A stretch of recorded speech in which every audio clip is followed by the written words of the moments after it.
Well, Bob, we didn't get beat this weekend, so we're starting on a positive here. We didn't get any points either. We didn't get nothing, no. So basically, Manchester City is coming up, and I know this has been a place that we've had a lot of problems down the years. We've never won there for a start, which is always a... Graham Souness got the sack after Man City. He certainly did, That's right. It's also a bit of a graveyard for all managers, and surely not. No. you know, the whole Shay Given thing coming up to it as well. We'll go into that later, but I mean, first of all, just in terms of the need of points. Well, I think the need of points, whether it be at Man City or whether it be Arsenal, every game we play, we need the points. And going down to Man City, I think, as you're right to say, there's so many things, possibilities going on. It will not be an easy match, and as I keep saying every week, it's about the guys who are picked to wear that black and white shirt. I've got to go out, show a bit of bottle, a bit of skill, and hopefully get some sort of result, because again, you know, going to Man City, they're not doing that great. They seem to be in turmoil as well. In fact, I think they're taking half the headlines off us. So, but I think I would still be happy, in my opinion, if I went down there and came away with a point. I would probably accept that at this stage of the season.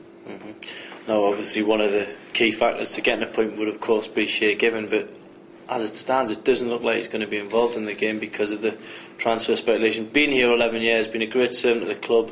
Could you really, if you were manager, could you turn around and say you're not going because you've got 2 years left on your contract? No, I think common sense will prevail, and I think Shay, you know, I have no problem with him going, because I think, you know, I went through the same thing myself. I was in Newcastle 14 years and got to the stage where you get a bit stale and you need a new challenge. Now I'm talking about Shay, I'm not talking about the club. And I think from Shay's perspective, I have no problem with him. From where I'm sitting, I think he maybe deserves the right to sort of decide where he wants to go. And the other thing is, from the club's point of view, if we can get, I have no idea, you'll know the figures, £9-10 million from him, I think Joe will be sort of saying, oh great, you know, because if you lose your star player, you look for a replacement. But the good news in this occasion, we have got a replacement. Yeah. So all of a sudden you're thinking, I'm getting rid of him, but I've got 10 million in the bank. Hopefully, I can go and reinvest it. And that's what managers have to do. You know, I go back to my Carlisle days and Plymouth days and Carlisle.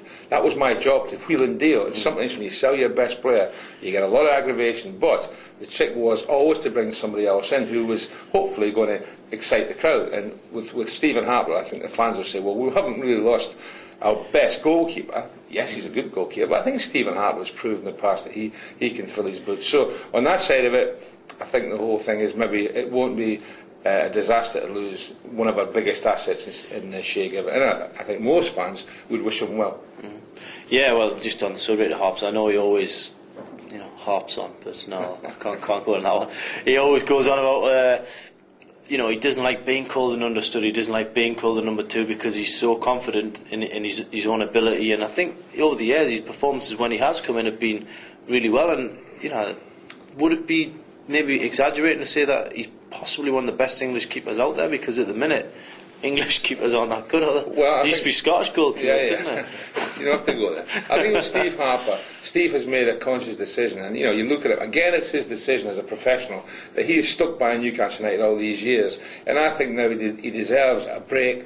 And you know, there's no doubt he will be the number one goalkeeper, and he is capable. And on occasions when, you know, there's been when Stephen Harper came in, I thought once or twice that Stephen Hart was very unlucky to lose his place to Shay Given when he got fit again. You know, I'm not an expert in goalkeepers, but I thought there wasn't a lot to choose with him. And I know if I had been Stephen Harper and I got dropped after what considered and played reasonably well, maybe he's not losing any goals, I would have been straight at the manager's door saying, hey, why is this? You know, who is the number one? Because we used to always say, if you're in possession, you know, you should be favourite to stay. Yeah. But obviously the managers who have been here decided Shay was maybe had the edge, but Stephen Harper, I think, is a very capable deputy. Well, I won't call him a deputy, I'll just say he's very capable of being Newcastle United's first team goalkeeper, if Shay goes. Well, just picking up on what you're saying, ironically, last season, Harper was in the team, Given came back from injury, Sam said he was putting him in for the Carling Cup game to give him a bit of practice at Arsenal. The next game was Man City away.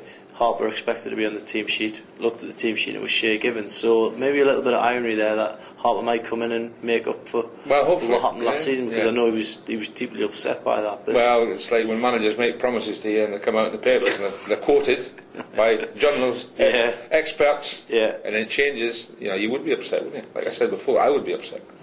but we'll not be upset if we come away from Man City with a point. No, I think realistically, lovely to think, we can start thinking it'll be great to get 3 points. But if we've got 3 points, that would be a tremendous performance. Bear in mind, we haven't got probably the strongest team out, or we're not going to have the strongest team out. So I would go, I think most fans, yourself included, say a point would be quite nice. We've just got to try and keep totting the points up. Hopefully, get some wins along the way as well, because we can't get away from it. You keep looking at that league table, and I keep thinking, there's 8 or 9 teams in trouble here. So hopefully we get away from it. Brilliant. Cheers, Bob.